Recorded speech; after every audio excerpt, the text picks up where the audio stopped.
इसलिए मौका मिल रहा है। हम सभी सदियों से कहते और सुनते और पढ़ते आए हैं कि माता पिता के बाद मायका मायका नहीं रहता। वो माहौल, वो अपनापन नहीं रहता जो माँ बाप के सामने होता है। पर क्या हम ये जानते हैं कि सास के बिना भी ससुराल ससुराल नहीं रहती, बेरंगी हो जाती है। उस पर मैंने कुछ विचार लिखे हैं, वो आपके सम्मुख रख रही हूँ। कि जन्म देने वाली माँ, दूध पिलाकर बड़ा करने वाली गाय माँ, प्यास बुझाने वाली गंगा माँ, आश्रय देने वाली धरती माँ, और हमारे पति को जन्म देने वाली, हमें जीवन साथी देकर जीवन में देने वाली है सासू माँ। अक्सर कहा जाता है कि मायका माँ के साथ ही खत्म हो जाता है, परंतु मेरा मानना है कि ससुराल भी साथ के साथ ही खत्म हो जाती है। रह जाती हैं बस यादें उस नौछावर की जो मुझ पर बार कर मिसानी को दे दी गई थी। उनकी इस हिदायत को कि मेरी मुट्ठियों में चावल भर थाली में डालने की रस्म के दौरान कान में फुसफुसाते हुए जो कहा था, यूं ही अन्नपूर्णा बनकर रहना हमेशा। उनकी ढाल की जो मुंह दिखाई में मेरे नाच न आने पर तंज कसती औरतों के सामने कहा, इसे गाना आता है, नाचना नहीं आता, कहकर तन गई थी।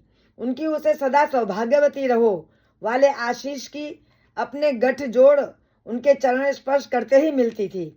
उनके इस अपनेपन की जो मुझे रसोई की रस्म निभाते कही थी, सब मैंने बना दिया है, बस तुम खीर में शक्कर डाल देना तो रस्म हो जाएगी।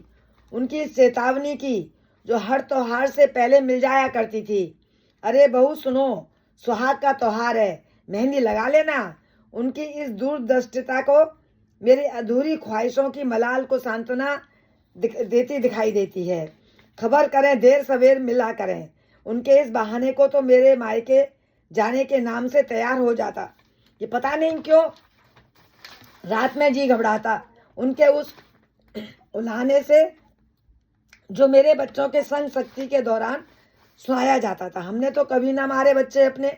उनके इस आखिरी संवाद की ननद देवरानी जेठ के संग मिलके रहना, उनके इस कबूलनामे की कि जो आखिरी लम्हों में याददाश्त खोने के बावजूद भी बड़बड़ाते सुना कि बहुत मेहनत से मैंने ये घर बनाया है और याद रखना मैं कहीं नहीं जाऊंगी, यहीं मिलकर बैठकर देखती रहूंगी तुमको। मैंने भी सच मान कर रखा हुआ है ठिठोली वाली धमकी को।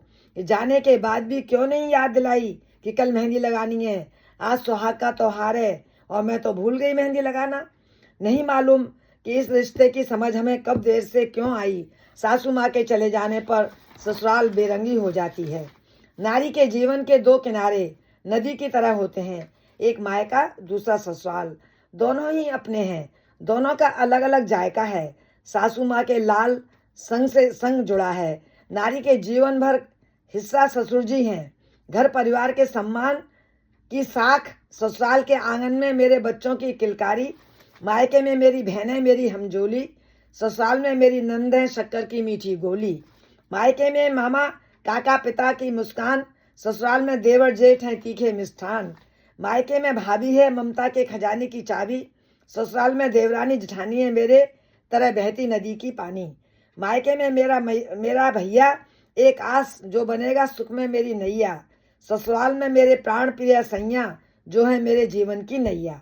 तो अंत में इन शब्दों के साथ कि ऊपर जिसका अंत नहीं उसे आसमां कहते हैं, ऊपर जिसका अंत नहीं उसे आसमां कहते हैं, और जहां में जिसका अंत नहीं उसे सासू माँ कहते हैं, उसे सासू माँ कहते हैं। धन्यवाद। जय हिंद, जय भारत। अच्छा, रवि बंसल जी रह गए। रवि जी, अगर आप सुन रहे हैं तो आपका स्वागत है। आप नमस्कार जी, नारी दिवस के ऊपर आप सबको शुभकामनाएं, नमस्कार, प्रणाम। नमस्कार। अगर आपकी अनुमति हो तो जैनेन्द्र कुमार जी की कुछ पंक्तियां याद आ रही हैं नारी दिवस के लिए। जी जी, सुना।